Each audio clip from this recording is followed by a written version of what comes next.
To Ama news. నా పేరు వెన్నెల. ఇప్పుడు మనతో పాటు స్టూడియోలో ఉన్నారు డాక్టర్ భరత్ భోజ్ గారు. వీరు ఫెరికస్ హోమియోపతికి CEO, అలాగే చీఫ్ డైరెక్టర్ గా కూడా ఉన్నారు. వీరు www.fericus.com లో కూడా అందుబాటులో ఉంటారు. మీరు సంప్రదించాల్సిన ఫోన్ నంబర్ 7997101303 కి సంప్రదించగలరు. అలాగే ఇప్పుడు డాక్టర్ గారితో మాట్లాడతాం. డాక్టర్ గారు నమస్తే. నమస్తే. డాక్టర్ గారు, ప్రధానంగా ఎప్పుడైతే వినిపిస్తున్న మాట ప్రోస్టేట్ అసలుకి ఎవరికి ఎక్కువగా ఉంటుంది, అలాగే ప్రోస్టేట్ ఎన్లార్జ్మెంట్ అంటే ఏంటి? సో ప్రోస్టేట్ అనేది ఒక గ్లాండ్ అండి. ఇది ఎక్కడ ఉంటుందంటే మనము యూరిన్ స్టోర్ అవుతుంది కదా, దాన్ని యూరినరీ బ్లాడర్ అంటారు. యూరిన్ స్టోర్ అయిన తర్వాత మనం యూరెత్రా నుంచి బయటకు వస్తుంది, అంటే సన్నని పైప్ నుంచి బయటకు వస్తుంది. ఈ పైప్ చుట్టూ ఉండే ఒక గ్లాండ్ నే మనము ప్రోస్టేట్ గ్లాండ్ అంటాం. సో ఈ ప్రోస్టేట్ గ్లాండ్ అనేది చాలా ఇంపార్టెంట్ గ్లాండ్. ఇది ఓన్లీ మగవారిలో ఉంటుంది, ఆడవారిలో ఉండదు. ఈ ప్రోస్టేట్ ఎన్లార్జ్ అనేది ఓన్లీ మగవారిలోనే ఉంటుంది అనమాట. మెయిన్ గా ఈ ప్రాబ్లం వచ్చిన వాళ్ళు, ప్రోస్టేట్ ప్రాబ్లం వచ్చిన వెంటనే తెలిసిన వాళ్ళు, సో డిఫరెంట్ టైప్స్ లో తెలుస్తుంది అనమాట. ఒక్కొక్కరికి ఏమవుతుందంటే జనరల్ చెకప్ చేయించుకుంటా అంటారు, దాంట్లో ప్రోస్టేట్ అనేది బయటపడుతుంది. ఫస్ట్ వీళ్ళకి వచ్చేది ఏంటంటే ప్రోస్టేట్ అని తెలిసిన వెంటనే ఫస్ట్ వీళ్ళు భయపడేది, నాకు దీనికి పర్మనెంట్ క్యూర్ లేదు, నేను జీవితాంతం మెడిసిన్స్ వాడాల్సిందే, లేకపోతే నాకు సర్జరీకి వెళ్ళాల్సిందే అని ఫస్ట్ డౌట్ లో ఉంటారు. సెకండ్ ఏంటంటే ఫ్యూచర్ లో ఇది క్యాన్సర్ గా మారే ఛాన్స్ ఉంది, లేకపోతే ఆల్రెడీ నాకు క్యాన్సర్ ఉందేమో అని ఒక డౌట్ లో ఉంటారనమాట. ఇంకోటి ఏంటంటే ఈ ప్రోస్టేట్ ప్రాబ్లం వల్ల సెక్షువల్ డ్రైవ్ అనేది ఏదైతే ఉంటుందో అది తగ్గిపోతుందా, సెక్షువల్ ప్లెజర్ అనేది తగ్గిపోతుందా అని డౌట్ లో ఉంటారనమాట. అంతేకాకుండా ఈ సర్జరీస్ వల్ల, ఈ అలోపతిక్ మెడిసిన్స్ వల్ల ఏమవుతుందంటే మాకు చాలా సైడ్ ఎఫెక్ట్స్ ఉంటాయి, ఇంకా జీవితంలో మేము ముందున్నట్టు ఉండలేము అని చాలా బాధలో ఉంటారన్నమాట ఫస్ట్. సో ప్రోస్టేట్ ప్రాబ్లం అనేది నార్మల్ గా ఎవరికి వస్తుందంటే 50 ఇయర్స్ దాటిన వాళ్ళలో ఎక్కువగా వస్తుంది. సో 35 ఇయర్స్ 40 ఇయర్స్ లో కూడా చూసాం, అది చాలా తక్కువ. ఎవరైతే 45 50 దాటుతుందో వీళ్ళలో ఎక్కువగా వస్తుంది అనమాట ఈ ప్రోస్టేట్ గ్లాండ్ అనేది. ఈ ప్రోస్టేట్ గ్లాండ్ అనేది ఎన్లార్జ్మెంట్ అనేది పుట్టినప్పటి నుంచి 25 ఇయర్స్ వరకు మామూలుగా ఎన్లార్జ్ అవుతూనే ఉంటుంది. 25 ఇయర్స్ అప్పుడు స్టాప్ అయిపోతుంది. స్టాప్ అయిపోయిన ఈ గ్లాండ్ మళ్ళీ 50 ఇయర్స్ తర్వాత పెరగడం అనేది మొదలు పెడుతుంది అనమాట. కొంతమందికి ఏమవుతుందంటే 50 ఇయర్స్ తర్వాత ఈ గ్లాండ్ బయటికి పెరిగితే పర్లేదు, ఏం ప్రాబ్లమ్స్ ఉండవు. ఎప్పుడైతే గ్లాండ్ లోపల సైడ్ పెరుగుతుందో దాని మధ్యలో నుంచి యూరిన్ పోసే ట్యూబ్ వెళ్తుంటుంది అనమాట. ఆ ట్యూబ్ ని బ్లాక్ చేసి, ఆ ట్యూబ్ ఎప్పుడైతే బ్లాక్ అవుతుందో ఆ ట్యూబ్ బ్లాక్ చేయడం వల్లనే వచ్చే సిమ్టమ్స్ అని, ఈ ట్యూబ్ బ్లాక్ చేయడం వల్ల చాలా సిమ్టమ్స్ వస్తాయి. ఆ సిమ్టమ్స్ అన్ని ఎప్పుడైతే ట్యూబ్ పైన అబ్స్ట్రక్షన్ అవుతుందో, కంప్లీట్ గా బ్లాక్ కావడం కానీ, లేకపోతే పార్షియల్ అబ్స్ట్రక్షన్ ఉండడం కానీ వచ్చే సిమ్టమ్స్ చాలా ఎక్కువగా మనం చూస్తుంటాం. అలాగే ఈ ప్రోస్టేట్ ఎన్లార్జ్మెంట్ యొక్క లక్షణాలు ఎలా ఉంటాయి, అంటే సిమ్టమ్స్ ఏంటంటారు? ప్రోస్టేట్ లక్షణాల గురించి ప్రతి ఒక్కరూ తెలుసుకోవడం చాలా ఇంపార్టెంట్. ఎస్పెషల్లీ 40 నుంచి 40 ఇయర్స్ లేకపోతే 45 ఇయర్స్ దాటిన వాళ్ళు ఈ సిమ్టమ్స్ చాలా గుర్తుపెట్టుకోవాలి. ఎందుకంటే ఇనిషియల్ స్టేజ్ లో కన్నా మీరు ఈ ప్రాబ్లమ్ ని గుర్తుపట్టగలిగితే సో చాలా మంచి ట్రీట్మెంట్ ఉంటుంది, ప్రోగ్నోసిస్ బాగుంటుంది హోమియోపతిలో. అదేవిధంగా క్యాన్సర్ వరకు పోకుండా మనం ఈజీగా కాపాడచ్చు. ఫస్ట్ సిమ్టమ్ ఏంటంటే పాలీయూరియా అంటాం. పాలీయూరియా అంటే ఏంటంటే, సో మీకు ముందు వచ్చేదానికంటే ఇప్పుడు యూరిన్ ఎక్కువగా రావడం. ఫర్ ఎగ్జాంపుల్ మీరు ముందు యూరిన్ ఒక 4 to 5 times పర్ డే వెళ్తున్నారనుకోండి, ఇప్పుడు అది పెరిగింది అనుకోండి, దాన్ని మనం పాలీయూరియా అంటారు అనమాట. నెక్స్ట్ ఫ్రీక్వెన్సీ ఏంటంటే మీరు ఒక పూటలో ఒకసారి 2 సార్లు యూరిన్కి వెళ్ళే వాళ్ళు ముందు సార్. ఇప్పుడు ఏమవుతుందంటే మల్టిపుల్ టైమ్స్, ఒక 10 times కానీ 5 times కానీ 6 times కానీ వెళ్తున్నప్పుడు ఫ్రీక్వెన్సీ పెరిగింది అనుకోండి, దాన్ని ఇంక్రీజ్డ్ ఫ్రీక్వెన్సీ అంటారు. ఇంకోటి ఏంటంటే నాక్ట్యూరియా అంటే ఏంటంటే రాత్రి పూట యూరిన్ ఎక్కువగా కావడం. నార్మల్ గా ప్రతి ఒక్క మనిషి 1 సార్లు 2 సార్లు రాత్రి పూట యూరిన్కి వెళ్ళడం అనేది నార్మల్ గా జరుగుతుంది. కానీ ఎప్పుడైతే 3 సార్లు 4 సార్లు కొంతమంది 10 సార్లు కూడా వెళ్తుంటారనమాట, దాన్ని మనం అబ్నార్మల్ గుర్తుపెట్టాలి. Next urgency. సో నార్మల్ గా ఏంటంటే మనకు బ్లాడర్ బాగా ఫుల్ అయిపోయిన తర్వాత మనకు యూరిన్ పోవాలనే అర్జెన్సీ అనేది వస్తుంది అన్నమాట. వీళ్ళలో ఏమవుతుందంటే ఇన్కంప్లీట్ గా బ్లాడర్ ఉండగానే, అంటే ఇంకా కొంచెం బ్లాడర్ ఫీల్ కాగానే వీళ్ళకి అర్జెన్సీ, అంటే అర్జెంట్ గా వాష్రూమ్ వెళ్ళాలనే ఫీలింగ్ వస్తుంది. ఇంకోటి ఏంటంటే ఇన్కాంటినెన్స్ అంటాం. సో నార్మల్ గా ఒక పర్సన్ బాగా యూరిన్ ఫుల్ అయినా కూడా యూరిన్ పోకుండా ఆపుకోగలడు అనమాట. వీళ్ళలో ఏమవుతుందంటే ఇన్కాంటినెన్స్ అంటే యూరిన్ పోకుండా ఆపుకుంటే ఏమవుతుందంటే బట్టల్లోనే యూరిన్ అయిపోవడం, సో అండర్వేర్ లో యూరిన్ అయిపోవడం, ఇది కామన్ గా చూస్తుంటాం. ఇంకోటి స్లో స్ట్రీమ్ అంటాం అనమాట. స్లో స్ట్రీమ్ అంటే ఏంటంటే నార్మల్ గా యూరిన్ అనేది ఒక పర్టికులర్ ఫోర్స్ తో రావాలి, బాగా ఫోర్స్ గా రావాలి. వీళ్ళలో ఏమవుతుందంటే చాలా స్లోగా, సో దూరంగా పడాల్సిన యూరిన్ దగ్గర పడడము, ఇవన్నీ కామన్ గా చూస్తుంటాం. ఇంకోటి ఏంటంటే హెసిటెన్సీ అంటాం. హెసిటెన్సీ అంటే ఏంటంటే నార్మల్ గా వాష్రూమ్కి వెళ్ళి యూరిన్ పోవాలని ట్రై చేసిన వెంటనే యూరిన్ అనేది బయటికి రావాలి. వీళ్ళలో ఏమవుతుందంటే ఒక 10 సెకండ్స్ కానీ 20 సెకండ్స్ కానీ కొంతమందికి 1 మినిట్ 2 మినిట్స్ కూడా బాత్రూమ్కి వెళ్ళి వెయిట్ చేస్తేనే స్లోగా యూరిన్ బయటకు వస్తుంది. దాన్ని ఎస్టెన్సీ అంటాము. ఇంకోటి ఏంటంటే టర్మినల్ డ్రిబ్లింగ్ అంటే ఏంటంటే నార్మల్గా యూరిన్ పోసేది కంప్లీట్ అయిపోయిన వెంటనే మీకు ఫ్లో అనేది స్టాప్ కావాలి. వీళ్ళల్లో ఏమవుతుందంటే యూరిన్ పోవడం స్టాప్ అయినా కూడా కొన్ని చుక్కలు బయటికి రావడము, కొంచెము ఎక్స్ట్రా యూరిన్ బయటికి రావడం, బట్టల్లో పడిపోవడము ఇదంతా చూస్తుంటాం. దీన్ని టర్మినల్ డ్రిబ్లింగ్ అంటాం అనమాట. నెక్స్ట్ ఏంటంటే ఇన్కంప్లీట్ బ్లాడర్ ఎంప్టింగ్ సెన్సేషన్ అంటాం. సో మామూలుగా యూరిన్ కంప్లీట్ గా పోసిన వెంటనే ఏం జరగాలంటే వీళ్ళకి ఒక ప్రశాంతత అనేది రావాలి. యూరిన్ అంతా బాగా వెళ్ళిపోయింది అనే ప్రశాంతత రావాలి. వీళ్ళలో అలా ఉంటుంది. యూరిన్ పోసినా కూడా నేను ఇంకా యూరిన్ పోయలేదు, ఇంకా నా బాడీలో నా బ్లాడర్లో యూరిన్ అలానే ఉండిపోయింది అని ఒక సెన్సేషన్ వస్తుంది అనమాట. నెక్స్ట్ ఏంటంటే పోస్ట్ వాయిడెడ్ రెసిడ్యూ అంటాము. వీళ్ళలో మనము చెక్ చేస్తే యూరిన్ పోసిన తర్వాత కూడా కంప్లీట్ గా వాయిడ్ కాదు, లోపల కొంచెం యూరిన్ అనేది అలానే ఉండిపోతుంది. నెక్స్ట్ ఇది అంత ఇనిషియల్ స్టేజెస్ లో ఉంటుంది. నెక్స్ట్ స్టేజ్కి వెళ్ళినప్పుడు, అడ్వాన్స్ స్టేజ్కి వెళ్ళినప్పుడు ఏమవుతుందంటే హెమటూరియా అంటారు అనమాట. హెమటూరియా అంటే యూరిన్ లో బ్లడ్ రావడం, ఇది కూడా అడ్వాన్స్డ్ స్టేజెస్ లో చూస్తూ ఉంటాం.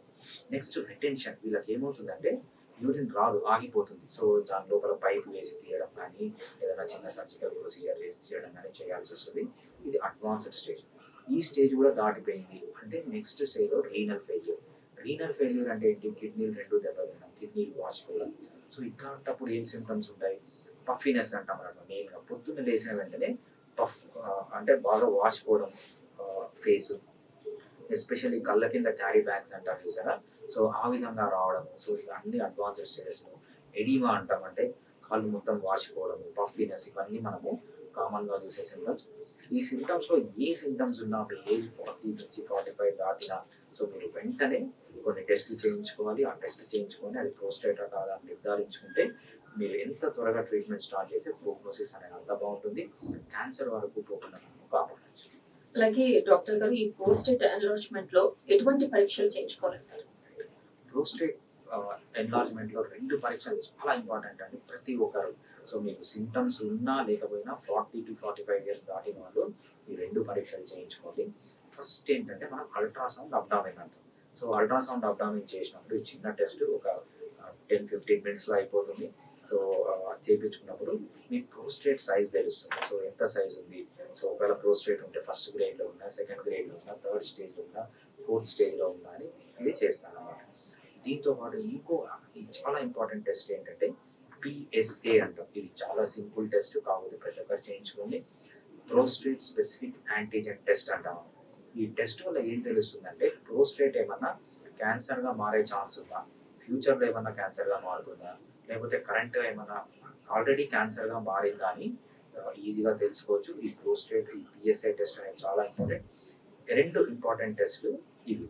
దీంతో పాటు ఇంకేం చేయించుకోవాలంటే జనరల్ టెస్ట్. సో షుగర్ ఎలా ఉంది, మనము HbA1c అంటాము, అదేవిధంగా ప్రోస్ట్రాండల్, ఫాస్టింగ్, ఈ బ్లడ్ షుగర్ అన్ని ఒకసారి చెక్ చేయించుకోండి. అదేవిధంగా మనము లిపిడ్ టెస్ట్ అంటాం అనమాట. సో కొలెస్ట్రాల్ టెస్ట్ అంటాం, ఈ టెస్ట్ కూడా ఒకసారి చేయించుకోండి. దాంతోపాటు సో యూరోఫ్లోమెట్రీ అంటారు. యూరోఫ్లోమెట్రీ అంటే ఏంటంటే యూరిన్ ఎంత ఫోర్స్ తో బయటకు వస్తుంది, సో ఏమన్నా యూరిన్ మిగిలిపోతుందా అనేది ఈ టెస్ట్ కూడా ఉంటుంది. ఇది కూడా చేయించుకోవచ్చు. దీంతో పాటు ఇంకో టెస్ట్ ఏంటంటే కిడ్నీ KUB అంటారు, kidney ureter bladder. So kidney బాగుందా లేదా, యూరేటర్ బాగుందా అంటే కిడ్నీలోంచి వచ్చే పైప్స్ బాగున్నాయా, కిడ్నీ బాగుందా అని మనం ఈ టెస్ట్ కూడా చేస్తాం అనమాట. ఇవి నార్మల్ టెస్ట్. దీంతో పాటు CUE అంటాం, కంప్లీట్ యూరిన్ ఎగ్జామినేషన్. సో ఈ ప్రోస్టేట్ ప్రాబ్లం వల్ల యూరిన్ లోపలనే ఉండిపోయి దీంట్లో ఏమైనా ఇన్ఫెక్షన్ జరిగిందా అని కూడా దీని ద్వారా తెలుసుకోవచ్చు. ఇవన్నీ ఇనిషియల్ స్టేజెస్ లో. అడ్వాన్స్డ్ స్టేజ్ లో ఆల్రెడీ మీకు క్యాన్సర్ వచ్చింది, క్యాన్సర్ ఎంత అవుతుంది, దీనికి ఏంటంటే క్యాన్సర్ కి సంబంధించిన టెస్ట్ మనము చేయించుకోవాల్సి ఉంటుంది. సో ఎస్పెషల్లీ బేసిక్ టెస్ట్ అంటే 2, ఒకటి అల్ట్రాసౌండ్ అబ్డామిన్, ఇంకోటి ఏంటంటే PSA టెస్ట్, ఇంకోటి CUE కంప్లీట్ యూరిన్ ఎగ్జామ్. చాలా సింపుల్ టెస్ట్లు. 45 ఇయర్స్ దాటిన ప్రతి ఒక్కరు ఇది 6 మంత్స్కి ఒకసారో లేకపోతే మినిమం 6 మంత్స్కి ఒకసారి చేయించుకోవడం చాలా మంచిది. ఇనిషియల్ స్టేజ్ లోనే మనం ఏదైనా ఉంటే ఐడెంటిఫై చేయొచ్చు అనమాట. అలాగే డాక్టర్ గారు, ప్రధానంగా ప్రోస్టేట్ స్ట్రక్చర్ ఎట్లా ఉంటుంది, అలాగే దాని పనితీరు ఏ విధంగా ఉంటుంది అంటారు? సో చాలా మంది మా దగ్గరకు వచ్చి అడిగేది ఏంటంటే, సార్ మా ప్రోస్టేట్ ప్రాబ్లం ఉంది, లేకపోతే మేము ఏదో యూట్యూబ్ చూసాము, మా ప్రోస్టేట్ ప్రాబ్లం ఉందని తెలిసింది, సో దీనికి 2 ఆప్షన్లు అంటున్నారు. ఒకటి సర్జరీ చేయించుకోవాలి, లేకపోతే లైఫ్ లాంగ్ ట్రీట్మెంట్ చేయించుకోవాలి. సో సర్జరీ చేయించుకుంటే ఏం ప్రాబ్లం లేదా, చాలా మంది మమ్మల్ని సర్జరీకి వెళ్ళమంటున్నారు, ఏం ప్రాబ్లం లేదా. సో ఫస్ట్ ఈ సర్జరీలో ఏం చేస్తారంటే ప్రోస్టేట్ ని కంప్లీట్ గా తీసేస్తారు. ప్రోస్టేట్ ని తీసేశారంటే మీరు ఆ ప్రోస్టేట్ అసలు ఎందుకు ఉంది, ఒక మగవారిలో ఈ ప్రోస్టేట్ ఎంత అవసరం, సో అసలు ఎందుకు ఉంది ప్రోస్టేట్ అనేది నార్మల్ స్ట్రక్చర్, నార్మల్ ఫంక్షన్ తెలుసుకుంటే ఏమవుతుందంటే మీరే జడ్జ్ చేయొచ్చు. సో ప్రోస్టేట్ అనేది ఇంపార్టెంటా కాదా అని. సో ఫస్ట్ మనం స్ట్రక్చర్కి వచ్చినప్పుడు మనకు కిడ్నీస్ ఉంటాయి. కిడ్నీస్ మనం యూరిన్ అనేది తయారు చేస్తే కిడ్నీస్ నుంచి 2 పైప్స్ వస్తాయి, దాన్ని యూరేటర్స్ అంటా ఉంటాం. ఈ 2 పైప్స్ వచ్చి మన సంచి లాంటి ఒక స్ట్రక్చర్ ఉంటుంది, బ్లాడర్. ఆ బ్లాడర్ లోకి 2 పైప్స్ వస్తాయి, అంటే ఫామ్ అయిన యూరిన్ కిడ్నీలోంచి బ్లాడర్ లో స్టోర్ అవుతుంది. స్టోర్ అయిన తర్వాత బ్లాడర్ ఏం చేయాలి, సో మనకు టైం ఉన్నప్పుడు మనము వాష్రూమ్ పోయి దాన్ని యూరిన్ బయటికి పంపించాలి. యూరిన్ ఈ బ్లాడర్ నుంచి బయటకు వచ్చే పైప్ ని చిన్న పైప్ ఉంటుంది అన్నమాట, దాన్ని మనం ఏమంటామంటే యురెత్రా అంటాం అనమాట. మగవారిలో ఈ యురెత్రా చుట్టూ ఒక గ్లాండ్ ఉంటుంది, ఇది మన వాల్నట్ అంటాము, లేకపోతే మన హాఫ్ రూట్ అంటాం చూసారా, కరెక్ట్ గా అదే షేప్ లో ఉంటుంది, అదే సైజ్ లో గ్లాండ్ ఉంటుంది. ఆ గ్లాండ్ మధ్యలో నుంచి పైప్ ఇలా వెళ్తూ ఉంటుంది అనమాట. సో ఇది నార్మల్ స్ట్రక్చర్. ఈ గ్లాండ్ అనేది ఎంత ఇంపార్టెంట్ ఒక ఒక మగవారి లైఫ్ లో అనేది మనం తెలుసుకుందాం. సో ఈ గ్లాండ్ ఏం చేస్తుంది అంటే నార్మల్ గా ఒక మగవారిలో ఏమవుతుందంటే 25 ఇయర్స్ తర్వాత టెస్టోస్టిరాన్ అనే హార్మోన్ తగ్గిపోతుంది. టెస్టోస్టిరాన్ అనే హార్మోన్ టెస్టోస్టిరాన్ హార్మోన్ ఎందుకు, సో మగవారిలో సెక్షువల్ విగర్ ఉండాలన్నా, సెక్షువల్ యాక్టివిటీ బాగా ఉండాలన్నా ఈ హార్మోన్ అనేది చాలా ఇంపార్టెంట్. ఓన్లీ సెక్షువల్ విగరే కాదు. సో ఎస్పెషల్లీ ఏమవుతుందంటే ఈ టెస్టోస్టిరాన్ ఎందుకు ఇంపార్టెంట్ అంటే, సో చాలా మంది కొంతమంది హై అచీవర్స్ చూసింటాం. ఫర్ ఎగ్జాంపుల్ వాల్దిమిర్ పుటిన్ కానీ, లేకపోతే సో మంచి డామినెంట్ మగవారిని చూస్తే వాళ్ళలో ఏమవుతుందంటే వాళ్ళకి టెస్టోస్టిరాన్ అనే హార్మోన్ ఎక్కువగా ఉంటుంది. అది 25 ఇయర్స్ తర్వాత పడిపోతుంది. 50 ఇయర్స్కి వచ్చేటప్పటికి ఏమవుతుందంటే చాలా లోగా అయిపోతుంది అనమాట. లోగా అయినప్పుడు బాడీలో ఒక మెకానిజం ఉంటుంది. సో ఆ మెకానిజం ద్వారా ఏంటంటే అంతవరకు టెస్టోస్టిరాన్ అనే హార్మోన్ ని ఈ ప్రోస్టేట్ ఏం చేస్తుందంటే డైహైడ్రోటెస్టోస్టిరాన్ గా కన్వర్ట్ చేస్తుంది. ఈ డైహైడ్రోటెస్టోస్టిరాన్ అనేది చాలా పవర్ఫుల్ హార్మోన్. సో ఇది టెస్టోస్టిరాన్ కంటే ఒక 10 రెట్లు పవర్ఫుల్ హార్మోన్ అనమాట. ఇది 50 ఇయర్స్ తర్వాత ప్రొడ్యూస్ అవుతుంది. సో ఎందుకు ప్రొడ్యూస్ అవుతుంది అంటే ఎప్పుడైతే టెస్టోస్టిరాన్ లెవెల్స్ పడిపోతాయో కొంచెం ఉన్న టెస్టోస్టిరాన్ ఇంకా పవర్ఫుల్ చేయడానికి ఈ టెస్టోస్టిరాన్ ని డైహైడ్రోటెస్టోస్టిరాన్ గా మన ప్రోస్టేట్ గ్లాండ్ కన్వర్ట్ చేస్తుంది అనమాట. ప్రోస్టేట్ ఒక ఎంజైమ్ ఉంటుంది, 5-ఆల్ఫా రిడక్టేజ్ అనే ఎంజైమ్. ఆ ఎంజైమ్ టెస్టోస్టిరాన్ డైహైడ్రోటెస్టోస్టిరాన్ గా కన్వర్ట్ చేస్తుంది. ఎందుకు 50 ఇయర్స్ ఆఫ్ ఏజ్ లో ఈ డైహైడ్రోటెస్టోస్టిరాన్ అనేది ఇంపార్టెంట్ అంటే టెస్టోస్టిరాన్ లెవెల్స్ పడిపోతాయి. అందుకే కొంచెం టెస్టోస్టిరాన్ ఉన్నా దాన్ని పవర్ఫుల్ గా ఉంది. అందుకే కొంతమంది మగవాళ్ళని చూడండి, ఫర్ ఎగ్జాంపుల్ డొనాల్డ్ ట్రంప్ కానీ, లేకపోతే వ్లాదిమిర్ పుటిన్ కానీ, చాలా మంది అగ్రెసివ్ గా తయారవుతారు 50 ఇయర్స్ తర్వాత. సో వాళ్ళకి ఏదన్నా ఒక ప్రాబ్లం వచ్చిందనుకో లైఫ్ లో, దాన్ని ఎండ్యూరెన్స్ చేసే శక్తి ఎక్కువ వస్తుంది. సో వాళ్ళకి ప్రాబ్లమ్స్ అనే ఒక ప్రాబ్లమ్స్ లాగా ఉండాలన్నమాట. సో ఒక గేమ్ లాగా ఉంటుంది. ఆ మగవారి విగర్ ని కానీ, ఆ పవర్ ని కానీ, ఆ స్ట్రెంగ్త్ ని కానీ ఇచ్చే హార్మోనే డైహైడ్రోటెస్టోస్టిరాన్.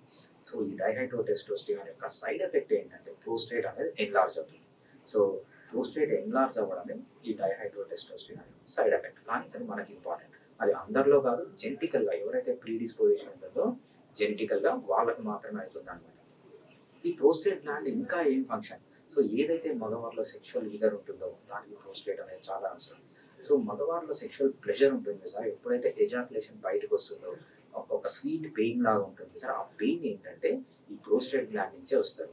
ఇప్పుడు అంతేకాకుండా సో పిల్లలు పుట్టాలన్నా, సో సెమెన్ అంటాం కదా, ఈ సెమెన్ కు వైట్ కలర్ రావడం కానీ, సెమెన్ క్వాంటిటీ ఉండడం కానీ, ఈ సెమెన్ ద్వారా ఏమవుతుందంటే ఈ స్పర్మ్ అనేది ఆడవాళ్ళ ఇంట్రెస్ట్ లో అతుక్కొని సో కొంతసేపు తర్వాత డిజాల్వ్ అయ్యి అది స్విమ్ చేసుకుంటూ వెళ్ళి ఫర్టిలైజ్ కావాలంటే దీనికంతా ప్రోస్టేట్ గ్లాండ్ అనేది చాలా ఇంపార్టెంట్. సో ఇప్పుడు మీరే చెప్పండి, ప్రోస్టేట్ గ్లాండ్ ని తీసుకోవడం మంచిదా, అలా దాన్ని కాపాడుకోవడం మంచిదా? ట్రీట్మెంట్ అనేది ఎలా ఉండాలంటే ప్రోస్టేట్ గ్లాండ్ ని సేవ్ చేసేలాగా ఉండాలి. సో ఈ డైహైడ్రోటెస్టోస్టిరాన్ ని తగ్గించకుండా ఉండాలి. సో ఈ డైహైడ్రోటెస్టోస్టిరాన్ ని తగ్గించకుండా, ప్రోస్టేట్ ని తీసేయకుండా ఏదన్నా ఒక ట్రీట్మెంట్ ప్రపంచంలో ఉందంటే అది హోమియోపతి ట్రీట్మెంట్. సో అంత ఇంపార్టెంట్ మనకు ఈ ప్రోస్టేట్ గ్లాండ్ అని. అలాగే డాక్టర్ గారు, ప్రోస్టేట్ ఎన్లార్జ్మెంట్ లో అసలు ఆ ప్రాబ్లం రావడానికి గల కారణాలు ఏంటంటారు? సో ప్రోస్టేట్ ఎన్లార్జ్మెంట్ కి మెయిన్ రీజన్ ఏంటంటే జెనెటికల్ ప్రిడిస్పోజిషన్. సో మీ ఫాదర్ సైడ్ కానీ మదర్ సైడ్ కానీ మీ సిబ్లింగ్స్ కానీ అంటే అన్నదమ్ములకు కానీ లేకపోతే ఎవరికన్నా ఈ ప్రోస్టేట్ ఉంటే మీలో ఈ ప్రోస్టేట్ వచ్చే ఛాన్స్ కొద్దిగా ఎక్కువగా ఉంటుంది తప్పితే ఇంతకు మించి దీనికి సపరేట్ కారణాలు అంటూ ఉన్నాయి ప్యూర్లీ జెనెటిక్ ప్రీడిస్పోజిషన్. సో అందరూ మీ రిలేటివ్స్ ఎవరికన్నా ఉంటుంది మీకు కంపల్సరీ వస్తుందంటే అలాగా. సో మీకు వచ్చే ఛాన్స్ ఎక్కువ ఉంటుంది అంటే అంతే తప్పితే కంపల్సరీ వస్తుందని ఉండదు. అలాగే ప్రోస్టేట్ వల్ల శరీరంలో ఎటువంటి మార్పులు చేకూరుతాయి అంటారు? సో ఒక్కసారి ప్రోస్టేట్ ప్రాబ్లం వచ్చినప్పుడు ఏమవుతుందంటే మనము ఏదైతే ఈ డైహైడ్రో టెస్టోస్టిరాన్ అనే హార్మోన్ అంటే టెస్టోస్టిరాన్ డైహైడ్రేట్ టెస్టోస్టిరాన్ గా మారుతుందో 50 years ఆఫ్ ఏజ్ లో ఏమవుతుందంటే దాని సైడ్ ఎఫెక్ట్ ప్రోస్టేట్ గ్లాండ్ అనేది ఎన్లార్జ్ అవడం. ఎప్పుడైతే ప్రోస్టేట్ గ్లాండ్ అనేది మీకు ఎన్లార్జ్ అవుతుందో దాని మధ్యలోంచి పైప్ పోతుంది చూసారా, ఆ పైప్ అనేది అబ్స్ట్రక్ట్ అయిపోతుంది. ఎప్పుడైతే పైప్ అబ్స్ట్రక్ట్ అవుతుందో ఈ సిమ్టమ్స్ అన్ని మనం ఇందాక చెప్పుకున్న నాక్టూరియా కానీ అర్జెన్సీ కానీ ఫ్రీక్వెన్సీ కానీ ఇవన్నీ వాటి వల్ల వస్తుందని. బేసిక్ ఏంటంటే మెకానికల్ గా అబ్స్ట్రక్ట్ కావడమే ఈ ప్రోస్టేట్ ప్రాబ్లం. దీంతో పాటు అడ్వాన్స్డ్ కేసెస్ లో ఎప్పుడైతే చాలా రోజులు మీరు దాన్ని పట్టించుకోకుండా వదిలేస్తారో అది క్యాన్సర్ గా మారే ఛాన్స్ కూడా ఉంటుంది. సో అంతేకాకుండా బ్లాడర్, సో మీరు ఎప్పుడు ఆ బ్లాడర్ ఉబ్బి ఉంటుంది. సో మీరు ఏం చేస్తారంటే ఆ బ్లాడర్ లోంచి యూరిన్ బయటికి పంపించడానికి ఎక్కువ ప్రెషర్ పెడతారు బ్లాడర్ పైన. ఎప్పుడైతే బ్లాడర్ పైన ప్రెషర్ పెడతారో ఆ బ్లాడర్ హైపర్ట్రోఫీ అంటాము. బ్లాడర్ హైపర్ట్రోఫీ అయిపోయి చాలా వీక్ గా మారిపోతుంది. తర్వాత ఏంటంటే మీకు యూరిన్ ఉన్నా కూడా మీరు ప్రెషర్ పెట్టినా కూడా యూరిన్ బయటికి రాదన్నమాట. బ్లాడర్ వీక్ అయిపోతుంది. నెక్స్ట్ స్టేజ్ లో ఏమవుతుందంటే ఇన్ఫెక్షన్ జరుగుతుంది, కిడ్నీస్ దెబ్బతింటాయి. ఎప్పుడైతే కిడ్నీస్ దెబ్బతింటాయో కాళ్ళు చేతులు స్వెల్లింగ్ రావడం, పఫీనెస్ ఆఫ్ ఫేస్ రావడం, ఇవన్నీ మనము ప్రోస్టేట్ లో కామన్ గా చూసే పాథాలజీ అనమాట. ఇది చాలా ఇంపార్టెంట్. ఎందుకంటే ఒక్కసారి ప్రోస్టేట్ వచ్చిన తర్వాత మీ బాడీలో ఎటువంటి మార్పులు వస్తాయని తెలుసుకోవడం చాలా ఇంపార్టెంట్ ప్రతి ఒక్కరికి. అలాగే ప్రోస్టేట్ ఎన్లార్జ్మెంట్ లో ఎటువంటి చికిత్సలు తీసుకోవాలి, ప్రధానంగా అసలు దానికి గల ప్రాబ్లమ్స్ ఏంటి, ఆ చికిత్సలు ఇప్పుడు ప్రస్తుతం ఏమేమి అందుబాటులో ఉన్నాయంటారు? సో ఫస్ట్ మనం అలోపతి గురించి మాట్లాడదాం. అలోపతి అంటారు, వెస్ట్రన్ మెడిసిన్ అంటారు, ఇంగ్లీష్ మెడిసిన్ అంటారు, లేకపోతే మీరు ఒక కార్పొరేట్ హాస్పిటల్లో తీసుకునే ట్రీట్మెంట్, లేకపోతే ఒక యూరాలజిస్ట్ తీసుకునే ట్రీట్మెంట్ అంటారు. దీంట్లో 2 రకాల ట్రీట్మెంట్ ఉంటుంది. ఫస్ట్ ఏంటంటే వీళ్ళు మెడిసిన్ ఇస్తారు, నెక్స్ట్ సర్జరీకి వెళ్తారు. సో ఫస్ట్ మెడిసిన్ వీళ్ళు ఏం మెడిసిన్ ఇస్తారంటే, సో ఈ ప్రోస్టేట్ ఎన్లార్జ్ ఎందుకు అవుతుంది? డైహైడ్రో టెస్టోస్టిరాన్ వల్ల. ఈ డైహైడ్రో టెస్టోస్టిరాన్ బ్లాకర్స్ ఇస్తారు. ఈ డైహైడ్రో టెస్టోస్టిరాన్ బ్లాక్ అయిపోతే, ఎప్పుడైతే మీ బాడీలో బ్లాక్ అయిపోతుందో ఈ హైడ్రో టెస్టోస్టిరాన్ వల్ల ఇచ్చే మెడిసిన్స్ వల్ల, సో మీలో ఎటువంటి చేంజెస్ వస్తాయి. సో ఫస్ట్ ఏదైతే సాధించాలి అనే ఒక విగర్ ఉంటుందో ఆ విగర్ తగ్గిపోతుంది, సెక్షువల్ యాక్టివిటీ కంప్లీట్ గా తగ్గిపోతుంది. సో మీకు సూసైడల్ టెండెన్సీస్ కానీ డిప్రెషన్స్ కానీ ఇవన్నీ కామన్ గా మనం చూసే సైన్స్ అండ్ సిమ్టమ్స్ అనమాట ఈ మెడిసిన్స్ వల్ల. ఈ మెడిసిన్స్ అనేది అసలు మంచిది కాదు. డైహైడ్రో టెస్టోస్టిరాన్ బ్లాక్ చేసి ఆ ప్రోస్టేట్ ని తగ్గించడం అనేది చాలా మంచి చికిత్స కాదు. హోమియోపతిలో మనం ఏం చేయొచ్చు అంటే డైహైడ్రో టెస్టోస్టిరాన్ బ్లాక్ చేయకుండా ప్రోస్టేట్ సైజ్ ని తగ్గించడం అనేది ఫ్యూచర్ లో చూద్దాం. Next surgery. సర్జరీ అంటే ఏంటి? ఆ ప్రోస్టేట్ గ్లాండ్ ని పార్షియల్ గా కానీ అంటే ఇనిషియల్ స్టేజ్ లో అయితే ఒక లేజర్ ని పంపించి మన యూరిన్ పోసే పైప్ నుంచి దాన్ని కట్ చేస్తారనమాట. అడ్వాన్స్డ్ స్టేజెస్ లో ఏం చేస్తారంటే కంప్లీట్ గా దాన్ని తీసేస్తారు. ప్రోస్టేట్ గ్లాండ్ అనేది ఎంత ఇంపార్టెన్స్ మనకు తెలుస్తుంది. సో ఒక మగవాడి సెక్షువల్ ఏదైతే ప్రెషర్ ఉంటుందో, సో ఎజాకులేట్ బయటకు వచ్చే స్వీట్ పెయిన్ ఏదైతే ఉంటుందో అది ప్రోస్టేట్ గ్లాండ్ నుంచే వస్తుంది. మీరు ప్రోస్టేట్ గ్లాండ్ ని కట్ చేసి తీసేస్తే ఆ ప్లెజర్ అనేది మీకు లేకుండా పోతుంది, యాక్టివిటీ అనేది కూడా తగ్గిపోతుంది. అందుకు ఇప్పుడు సర్జరీ చూసుకున్నా కానీ లేకపోతే అదొక ట్రీట్మెంట్ చూసుకున్నా కానీ అసలు మంచిదే కాదు. ఎందుకంటే మనకు హోమియోపతిలో బెటర్ ఆప్షన్స్ ఉన్నాయి. సో అంతేకాకుండా సర్జరీ టైంలో ఏదైనా కాంప్లికేషన్ రావచ్చు. సో ఇంకొకటి చాలా మంది ఏం చేస్తారంటే మీకు ప్రోస్టేట్ బయటపడుతుంది, స్టేజ్ 1 లో ఉంటుంది. స్టేజ్ 1 లో ఉన్నప్పుడు అలోపతి వాళ్ళు ఏం చేస్తారంటే మీరు దీని గురించి ఎక్కువ ఆలోచించకండి, సో మీరు వెళ్ళిపోండి, పెద్ద ఇది బాగా ఎన్లార్జ్ అయినాక చూద్దాం. ఎందుకంటే ఇనీషియల్ స్టేజ్ లో అలోపతిలో దీనికి మెడిసిన్స్ లేవు. వాళ్ళకి ఏంటంటే కొంచెం పెద్ద అయిన తర్వాత పిలిచి దాన్ని సర్జరీ చేసి పంపించడం తప్పితే వేరే ఆప్షన్ లేదు. కానీ హోమియోపతిలో ఇనీషియల్ స్టేజ్ లో కనుక మీరు కనుక గుర్తుపడితే చాలా మంచి ట్రీట్మెంట్ అనేది మనం చూసుకోవచ్చు. సో నెక్స్ట్ క్వశ్చన్ లో చూద్దాం మనము హోమియోపతిలో అలాగే మనం చూసుకోవచ్చు. మీరన్న దాని ప్రకారం అసలు ప్రోస్టేట్ ఎన్లార్జ్మెంట్ ఇటు హోమియోపతిలో ఏ విధంగా చికిత్స అందుబాటులో ఉంటుంది, అలాగే అది ఏ విధంగా ఉపయోగపడుతుంది అంటారు? రైట్. ప్రోస్టేట్ ఎన్లార్జ్మెంట్ లో హోమియోపతిలో చాలా ఎక్కువ ఉంటుందండి. ఎందుకంటే ఇనిషియల్ స్టేజ్ లో ఉన్న లేకపోతే క్యాన్సర్ గా మారిన క్యాన్సర్ ప్రీ క్యాన్సరస్ కండిషన్ లో ఉన్న హోమియోపతిలో చాలా అడ్వాంటేజెస్ ఉంటాయి.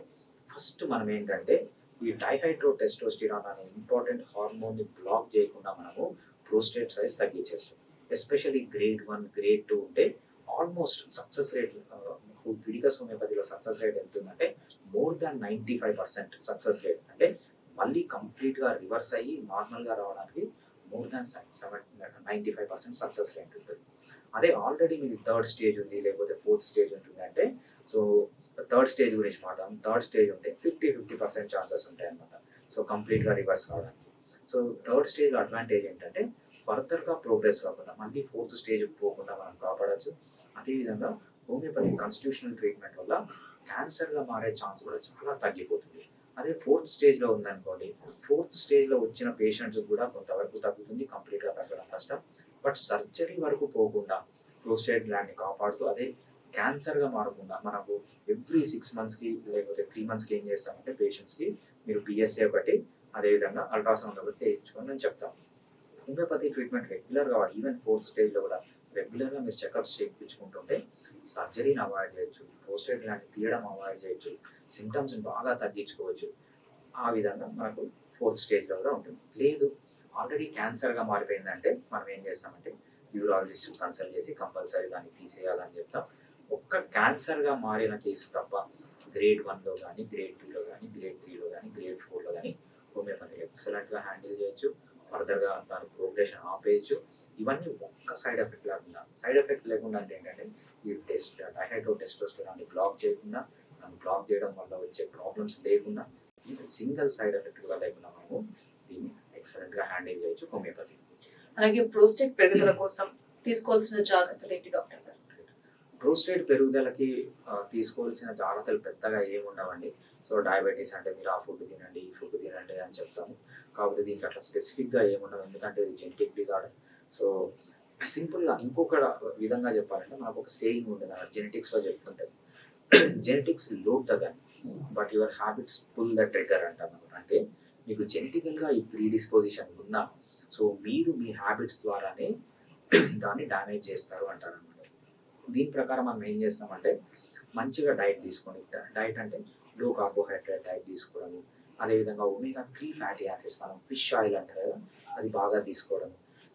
నెక్స్ట్ ఏంటంటే vegetable oils, sunflower oil, safflower oil అంటూ ఉంటాం చూసారా, ఏదైతే ఒమేగా 6 ఫ్యాటీ యాసిడ్స్ ఎక్కువ ఉంటాయో ఆయిల్స్ కంప్లీట్గా స్టాప్ చేయడం. సో ఇవి చేయడం ఫుడ్లో చాలా మంచిది. నెక్స్ట్ ఎక్సర్సైజ్, రెగ్యులర్గా ఎక్సర్సైజ్ చేయండి. పర్టికులర్గా ఈ ఎక్సర్సైజ్ చేయాలనేది మీకు ఏ ఎక్సర్సైజ్ నచ్చితే ఆ ఎక్సర్సైజ్ అనేది చేయండి. తర్వాత నిద్ర అనేది చాలా ఇంపార్టెంట్.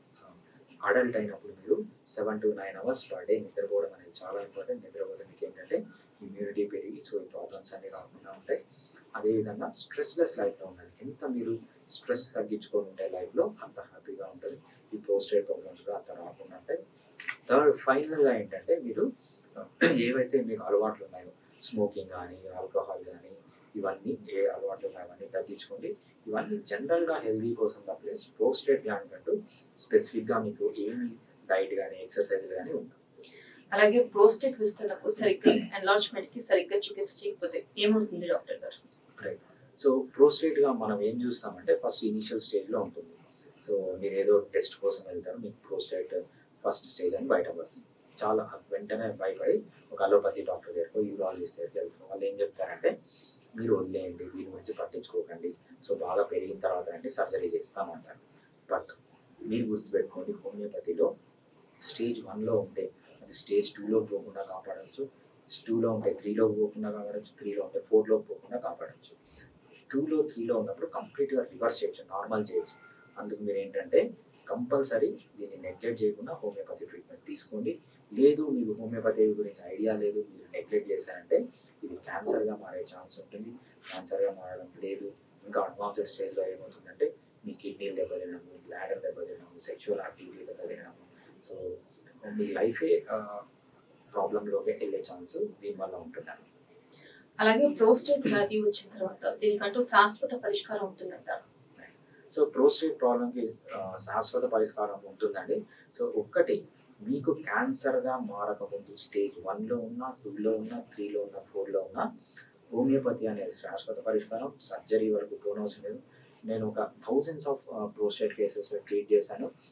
సర్జరీ వరకు పోకుండా కాపాడు. ఏ గ్రేడ్లో ఉన్నా మేము సర్జరీకి పంపించిందంటే ఓన్లీ క్యాన్సరస్గా మారిన ప్రోస్టేట్ తప్పితే క్యాన్సరస్గా మారకముందు ఇంతవరకు ఏ పేషెంట్ సర్జరీకి పోలేదు. So grade 2, grade 3, grade 1, grade 2 ఉన్న వాళ్ళకి కంప్లీట్గా రివర్స్ అవుతుంది. 95% ఛాన్స్ ఉంటుంది. గ్రేడ్ 3, గ్రేడ్ 4లో గ్రేడ్ 3లో ఏంటంటే 50% ఛాన్స్ ఉంటుంది కంప్లీట్గా రివర్స్ కావడానికి. సో గ్రేడ్ 4లో ఏంటంటే మనము లైఫ్ లాంగ్ మెడిసిన్ తీసుకుంటూ సర్జరీ వరకు పోకుండా మెయింటైన్ చేసుకుంటూ వస్తే హోమియోపతిలో చాలా బాగా హ్యాండిల్ చేసుకోవచ్చు. Even without single side effect, ఒక్క సైడ్ ఎఫెక్ట్ కూడా లేకుండా మనం ప్రోస్టేట్ని చాలా ఎక్సలెంట్ హోమియోపతిలో హ్యాండిల్ చేయొచ్చు. అలాగే మీరు చెప్పిన దాని ప్రకారం చూసుకుంటే ప్రోస్టేట్ అనేది ఒక ఏజ్ వరకే వస్తుంది అన్నారు. అదే అలాగే తక్కువ ఏజ్ వరకు కూడా వస్తుంది అన్నారు. ఒకవేళ కనుక యుక్త వయసులో ఉన్న వరకు వస్తే వాళ్ళు ఎటువంటి ట్రీట్మెంట్స్ చేయించుకోవాలి? వాళ్ళకి ఏమైనా సపరేట్ ట్రీట్మెంట్స్ అంటూ ఉంటాయా? సో అర్లీ ఏజ్ లో చాలా తక్కువ అండి, నేనైతే ఎప్పుడు చూడలేదు. సో మేబీ అరౌండ్ 30-35 ఇయర్స్ ఉన్న వాళ్ళకు ఒకరికో, కానీ థౌజండ్స్ ఆఫ్ కేసెస్ లో ఒకరికో ఇద్దరికో చూసాను. ఇది చాలా తక్కువ. సో ఒకవేళ వస్తే ఏంటంటే ఎర్లీగానే డిటెక్ట్ అయితే వాళ్ళకి ఎర్లీగా డిటెక్ట్ అవుతుంది. అంత అడ్వాన్స్డ్ స్టేజ్ ఉండదు అనమాట వాళ్ళకి. వెంటనే హోమియోపతికి వస్తే ఏంటంటే దాన్ని ఏదైతే గ్రేడ్ 1లోకి వెళ్ళిందో దాన్ని కంప్లీట్గా రివర్స్ చేయొచ్చు. సో కొంతమందిలో ఎందుకు ఎర్లీ స్టేజ్లో వస్తుందంటే వీళ్ళలో సెక్షువల్ యాక్టివిటీ ఎక్కువగా ఉంది. సెక్షువల్ యాక్టివిటీ ఎక్కువగా ఉన్నప్పుడు ఏంటంటే ఎక్కువగా ఈ డైహైడ్రోటెస్టోస్టెరాన్ అనేది తయారయ్యి రావచ్చేమో. బట్ చాలా రేర్ కేసెస్. అది వచ్చినా కూడా హోమియోపతిలో చాలా మంచి ట్రీట్మెంట్ ఉంటుంది. ఎర్లీ స్టేజ్లో వస్తే అసలు వరి కావాల్సిన అవసరమే లేదు. హోమియోపతి వాళ్ళకు చాలా బెస్ట్ ఆప్షన్. మీరన్న దాని ప్రకారం చూసుకుంటే ఒకవేళ కనుక ఎర్లీ స్టేజ్ లో ప్రోస్టేట్ కనుక వచ్చినట్టయితే వాళ్ళకి సంతానలేని సమస్యలతో ఏమైనా బాధపడే అవకాశం ఉందంటారు? యా, తప్పకుండా అండి. ప్రోస్టేట్ గ్లాండ్ అనేది ఎన్లార్జ్మెంట్ ఉన్నప్పుడు వీళ్ళకి ఏమవుతుందంటే సెక్షువల్ యాక్టివిటీ అనేది కూడా తగ్గిపోతుంది. సో నెక్స్ట్ స్టేజ్లో మనకు కొన్ని కేసెస్ వస్తుంటాయి అనమాట. వీళ్ళు ఏంటంటే ప్రోస్టేట్లో ఒక ఎన్లార్జ్మెంటే కాకుండా వీళ్ళకి ఏమవుతుందంటే ప్రోస్టేట్ ఇన్ఫెక్షన్లు కూడా జరుగుతుంటాయి. లేకపోతే ప్రోస్టేట్ లోపల కొన్ని స్ట్రక్చర్స్ ఉంటాయి అనమాట. ఆ స్ట్రక్చర్స్ కూడా ఎన్లార్జ్ అవుతుంటాయి. సో ప్రోస్టేట్ ప్రాబ్లమ్స్ అంటే ప్రోస్టేట్ ఎన్లార్జ్మెంట్ కంటే లోపల ప్రోస్టేట్లో ఉన్న ఈ స్ట్రక్చర్స్ వల్ల వీళ్ళకి ఎక్కువగా ఈ స్ట్రక్చర్ ఎన్లార్జ్ కావడం వల్ల కానీ, ఈ ప్రోస్టేట్ లోపల ఇన్ఫెక్షన్ ఉండడం కానీ, ఈ ఇంపార్టెన్సీ లేకపోతే పిల్లలు పుట్టకపోవడం అనేది ఎక్కువగా ఉంటుంది. అర్లీ స్టేజ్లో ప్రోస్టేట్ ఎన్లార్జ్మెంట్ వల్ల పిల్లలు పుట్టకపోవడం అనేది చాలా తక్కువ. సో దాని గురించి మనం ఇంకా ఆలోచించాల్సిన అవసరం లేదు, చాలా రేర్. అలాగే మనం చూసుకోవచ్చు, దాదాపు ఇప్పుడు చికిత్సలు అంటే కేవలం ఇంగ్లీష్ మెడిసిన్ అని ఎక్కువ మంది పరిగణిస్తున్నారు. ఈ నేపథ్యంలో అసలు ప్రోస్టేట్ కి ఎందుకు హోమియోపతిలోనే చికిత్స తీసుకోవాలంటారు? హోమియోపతిలో ఎందుకు ప్రోస్టేట్ చికిత్స తీసుకోవాలి చాలా ఇంపార్టెంట్ క్వశ్చన్ అండి.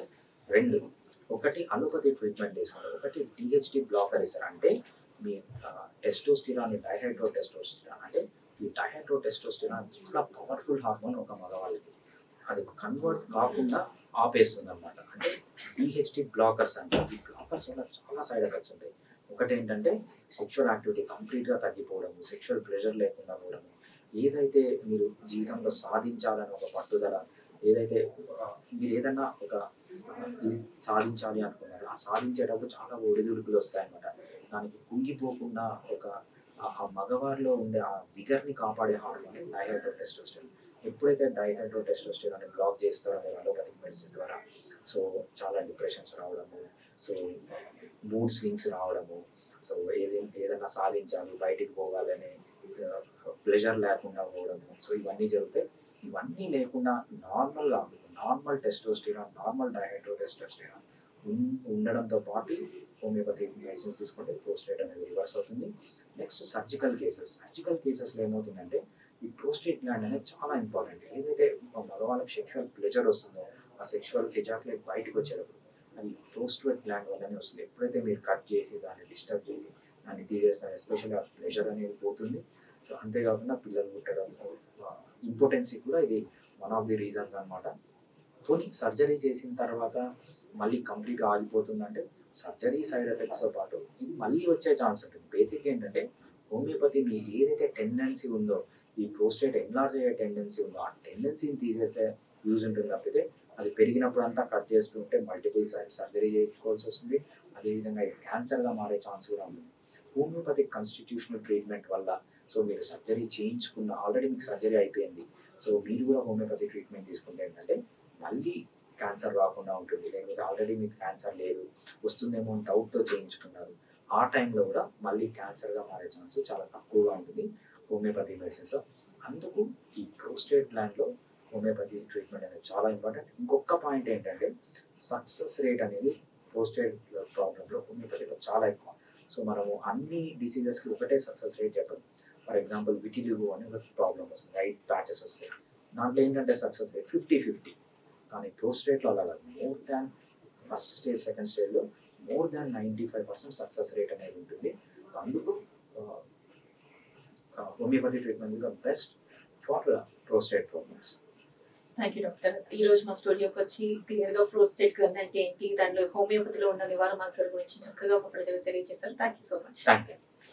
ఇది వాటి డియో డాక్టర్ ప్రోగ్రామ్. మరో కార్యక్రమం మళ్ళీ కలుసుకుందాం. కీప్ వాచింగ్ అమ్మా న్యూస్.